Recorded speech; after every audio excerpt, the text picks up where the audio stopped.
In this video, I'll talk about bacterial endospores, and bacterial endospores are a spectacular example of dormancy.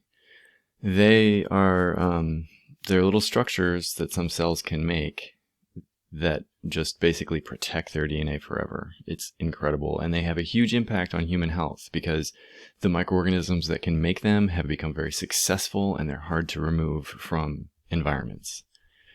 What I want to do first, though, is I want to draw some things out, just to give you a clear sense of this, and especially the terminology. Imagine you are a happy little cell, but then you run out of carbon.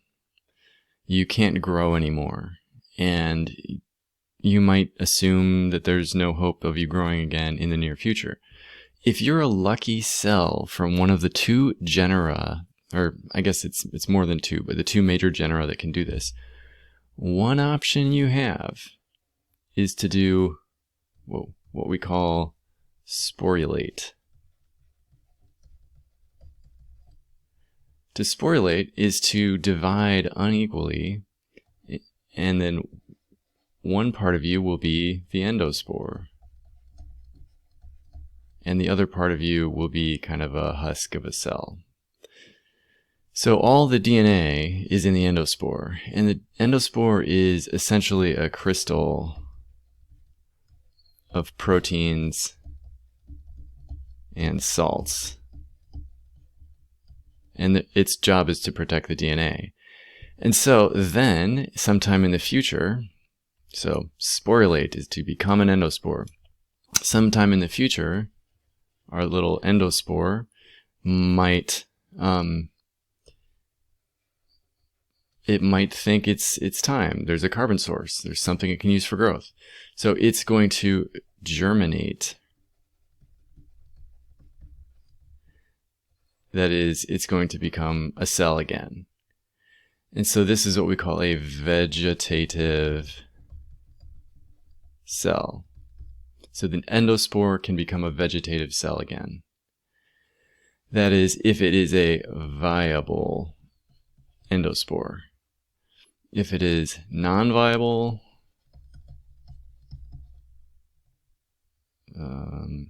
that should say non-viable, but I've reached the end of my drawing pad. If it's non-viable, it just can't germinate. So it's basically useless. Yeah, so these are really the terms you need. Sporulate, germinate, viable, vegetative cells. I'm going to use those terms throughout the class. They're important.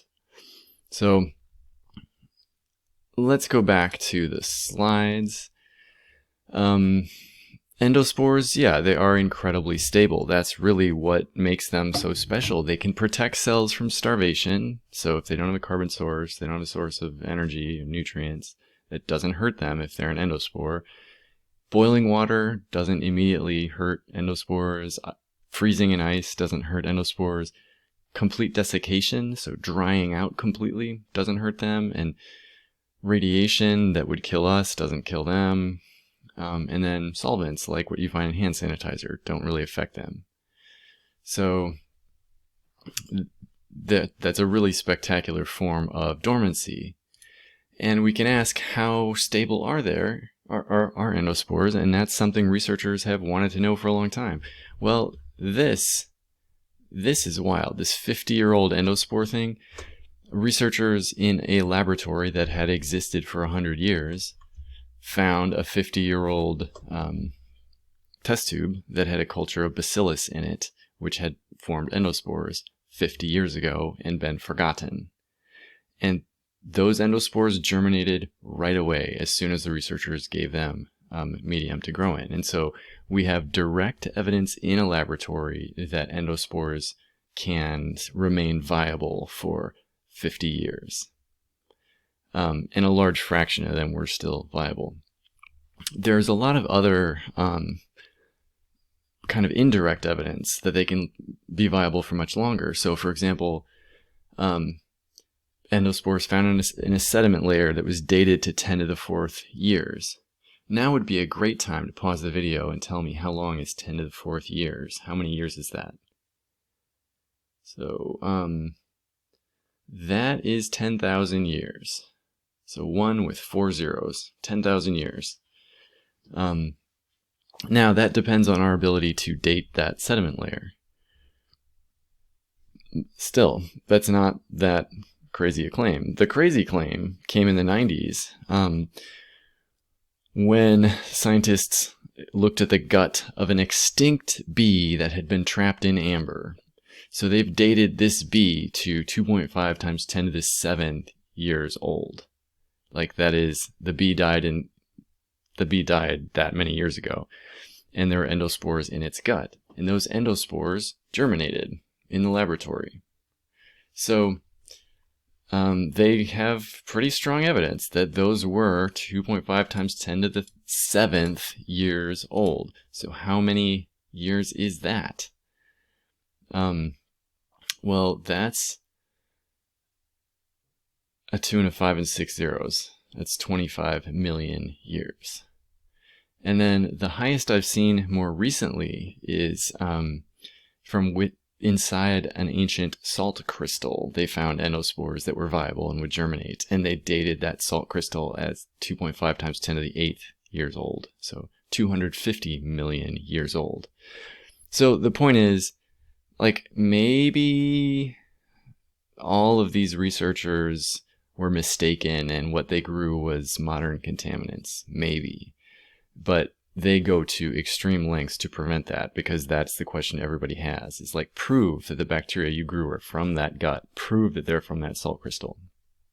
So assuming they really are from that gut and from that salt crystal, then the other thing to ask is, are we good at dating extinct bees trapped in amber? Are we good at dating salt crystals? And everything I've seen indicates, yes, we do know what we're doing with that sort of thing.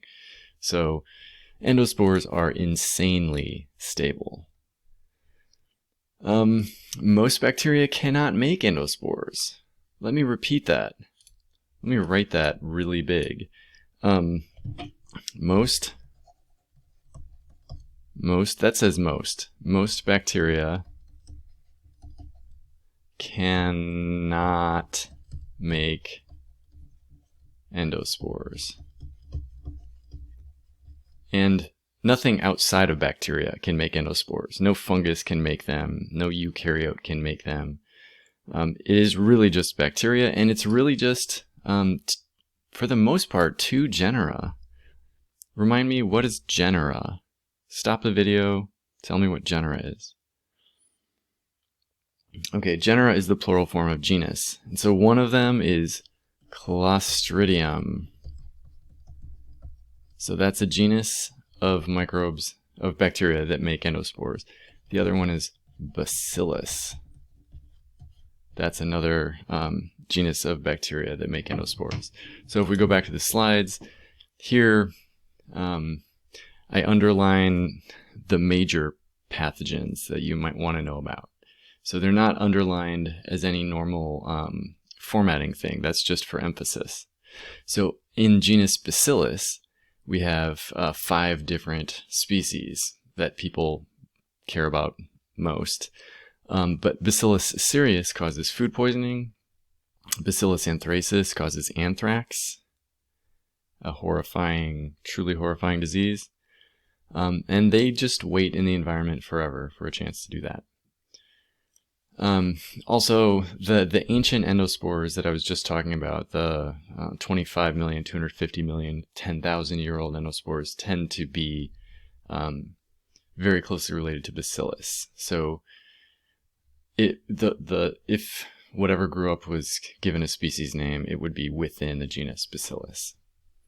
And then Clostridium are the other ones. I've talked about Clostridium perfringens, which has the fastest doubling time and causes gas gangrene and causes food poisoning.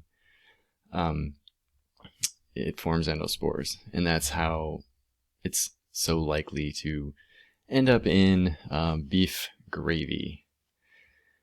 And